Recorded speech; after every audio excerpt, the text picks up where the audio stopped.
We all communicate, but do you communicate with power?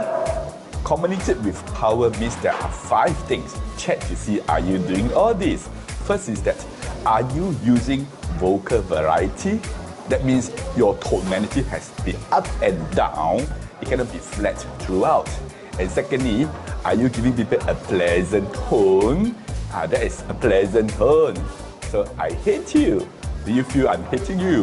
On the other hand, if I pull my face down, I love you. Do you feel there's love? The power of tonality. The second thing is about this thing called your voice. Do you have resonance in your voice? That means you should be speaking from your stomach. Do not speak from your throat. This way you'll be shouting and it's not nice to hear. Speak from your throat and your voice will have more resonance. It's like stuff. You have the speaker with the woofer.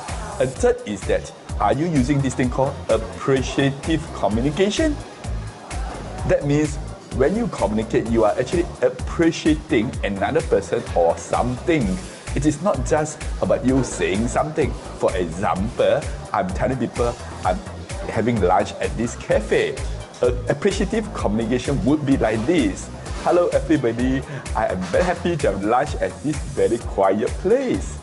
So you notice there's some appreciation about the place being quiet.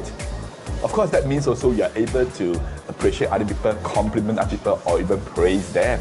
Fourth element of communicate with power is to use your body language, your facial expression, your hands, your gestures. You cannot be speaking so still like a zombie, right?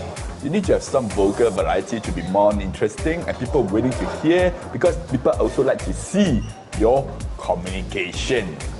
The fifth and most important thing to communicate with power is to be sincere. Speak from your heart.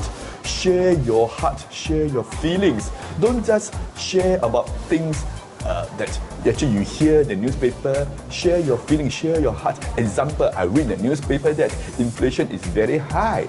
Appreciative communication, share from my heart, communicate with power would be like this. With prices rising, how am I going to find ways to reduce my expenses? Anybody can tell me? Well, my favorite way is to go for DIY. So this is, I share from my heart. I talk about inflation. It's not just I'm reporting inflation. So ladies and gentlemen, communicate with power means there are 5 things. Are you using all these 5 things?